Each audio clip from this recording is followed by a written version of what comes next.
Hello everyone, I'm Paul and today we're solving problem 1948, delete duplicate folders in system. This one is hard, so here we will go step by step. This is a very long description, but basically we are giving it to the array paths. Here you can see an example, and every value here corresponds to an absolute path from the root to some folder. So for example, here this means we have a path from root to folder A, and here this means we have a path from root to A and then to B. Now our job here is to find identical folders, and the way to find identical folders is if they have the same non-empty set of identical subfolders and underlying subfolder structure. So here we have folder B and here we have folder B. So we can say that this has the identical subfolder structure as this. And in this case, we need to remove every path corresponding to these folders and structures. So we remove A, AB, C, CB, and we return remaining paths. So we return D and DA, meaning this. So we are basically trying to find identical subtrees. If here we had a path to F, for example, this folder structure would not be identical to this one. So in this case, we will return every element. We can't remove anything here. And this is very important. We only need to do this operation once, because it might be the case in which we remove paths and for the remaining elements we have new identical subfolders, so we don't have to pay attention to this. Here we only need to do this operation once. So as I said before, we need to return it to the array containing the paths for remaining folders after removing the corresponding folders, and we can return this in any order. So in case you didn't notice, this looks a lot like a try, and in case you know how this works, let's say we have a root and we are trying to add this to the try. So first we check if we have an A in this level, and we don't have an A because this is empty, so we add an A here. Now let's say we are trying to add this to the try, and we are iterating this from left to right, and at the same time we are iterating the try from top to bottom. So first we are checking if we have an A at this first level, and we have an A here. So now we continue and we are at B. And now we are checking if we have a B at this level. We don't have a B, so we add B. And we can repeat this same process for every element in paths, and this is how we can build a try like this. Now let's say we have the same input. This is the visual representation we saw minutes ago, and we also have a map that's initially empty.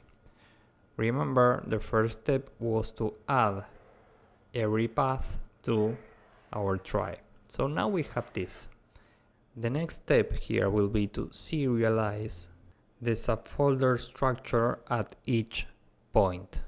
Let's see what this means. We are starting from the root and we are running a DFS, and more specifically we are running a post order DFS, meaning we want to iterate leaves first. And remember that in post order we always visit nodes from the right side. So this is as if we were starting from here, and we go here, we continue, and we visit this node from the right. Then we continue, and next we visit this one from the right, we continue, and we visit this one from the right, then we visit this one, then this one, and finally this one. So first we visit this, then this, then this, then this, then this, and then this. meaning we are visiting branch by branch and we are starting from the leaves. And we will do the following. If we are in a leaf, we will just return an empty string. And if we are not in a leaf, we will return the name of the folder for each branch in the next level. Here we only have B. And we will use parentheses. And here we will put whatever we return in the next level. In this case, we return an empty string, so this is empty. Now we are here and this is a leaf, so we return an empty string. And now we are here, so we return B parentheses. Next we are here, so we return an empty string. Next we are here, so we return A parentheses. Now we are here, remember we are coming from here and we touch this node from the right. So now we're here, and here we return A parentheses V parentheses. This corresponds to this branch, and we need to concatenate every other branch. So we add C parentheses B parentheses, and we add D parentheses A parentheses. So now at each step we have our serialization, meaning the subfolder structure for each step. So for example, here we know the next folder is B. Here we know the next folder is A. Here we know what is the subfolder structure for every branch in the next levels. So we will add to the map this serialization for each step as a key and the corresponding node as a value. So for example, when we are here, we add B parentheses as a key, and this has value A. But this is not A, this is node A. So this A carries all the information that we have in this node.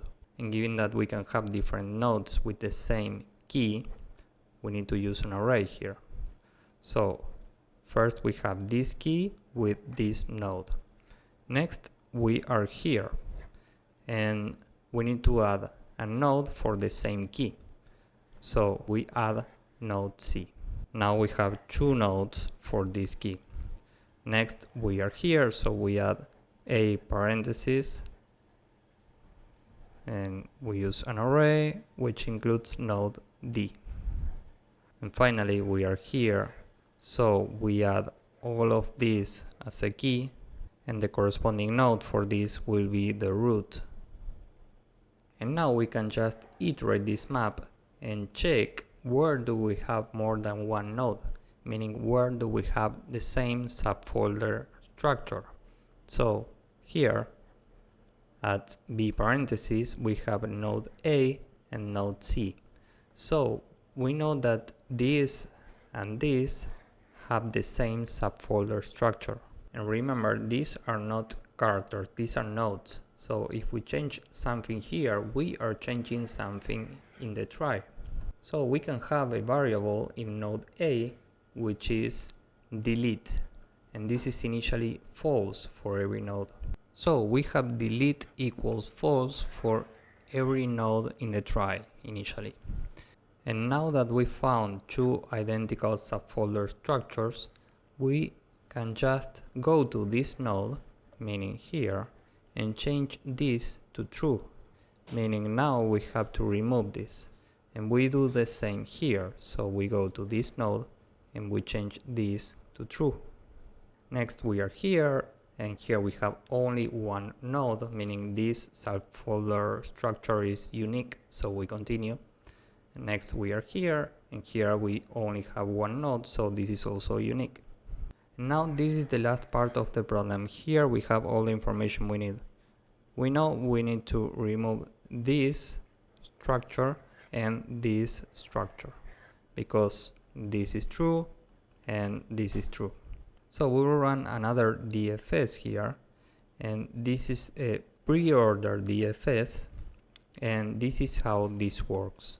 We start from here and we are visiting every node from the left this time. So first we visit the root we continue, we visit this one, then this one, then we visit this one, then this one, then this one, and then this one.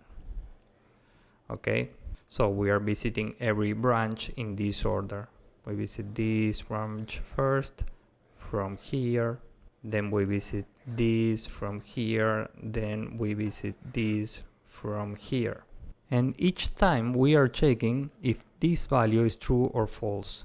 And if this is true, we skip this branch. So first we are here and we need to iterate every children. So we check if this is true or false. This is true, meaning we need to skip this branch. Next we are here and we need to check if this is true or false. This is true, so we skip this. Now we are here and we are checking if this is true or false. This is false, meaning we need to include this. So first we will carry a state with us in this DFS. We will call this path. This is initially empty. And given that this is false, we add d to path. So now we have a d here and we add to the result the current path. So the result right now has an array with d. And we continue to the next branch where this is false, meaning we are here now. And we follow the same process here. We need to check the children of this node, and here d in this case is false, so we need to move to this node. First we update the path. We need to add this, so now the path is dA, and we add to result an array with dA. So now we move to this node, and from here we don't have any children, so we return the result, which is this. So just to be clear, first we need to build the try. Then we need to serialize the subfolder structure for every node in the try. Next, we need to mark the nodes we are deleting. And finally, we run another DFS to take the nodes that we are not deleting, and we return the result. So this is it for the approach. I know there's a lot going on here, so I recommend you to take this step by step. And now let's go with the code, and hopefully you will get the idea. First we'll create a class for the try. So we'll go up here and we'll call this try. And first the init function, this takes self. This is the constructor in Python, and here we will say self.children is an empty map, and self.delete is false initially for every node. And here we will have a method, we will call this add, and this has self and word. And first we'll say current is self, and now for every character in word, if the character is in current.children, current is current.children at the corresponding character, else current.children at the corresponding character equals an empty try. So you can do this and this works, but given that we are in Python, we can use something called default dictionary. So I will comment this and I will show you how to implement this. We can say self.children is a default dictionary, and this will take a default value of try for every key. And down here we can replace this with current equals current.children at C. So if we don't have C in current.children, we will automatically create a new try.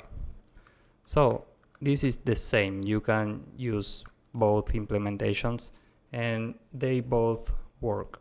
Now we are in the main function, and remember the first step is to create the try. So we'll call this root. This is a try.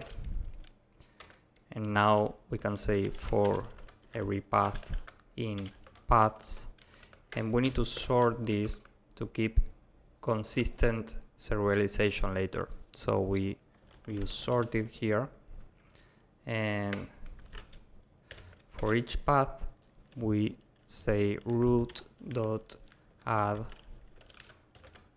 the corresponding path. Now we have our try, and we can create our first DFS, and this will be a post-order traversal DFS. We will call this serialize. So this will take a try, and first we'll say if not t.children, we return an empty string. This is the same we saw in the drawing minutes ago. Now the current string will be empty initially, and we will say for every folder and child in t.children.items s.append the current folder plus open parenthesis serialize child plus closing parenthesis.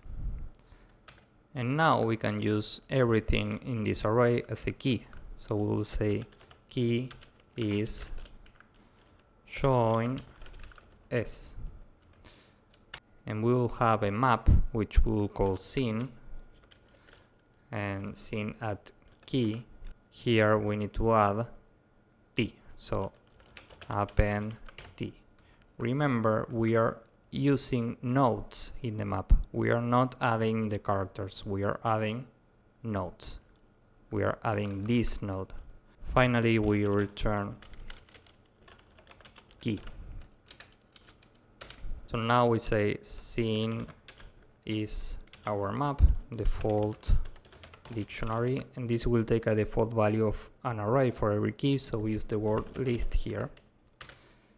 And now we can call serialize with our try. Remember, this is root. And now in scene we have every repeated subfolder structure, so we can iterate scene.values.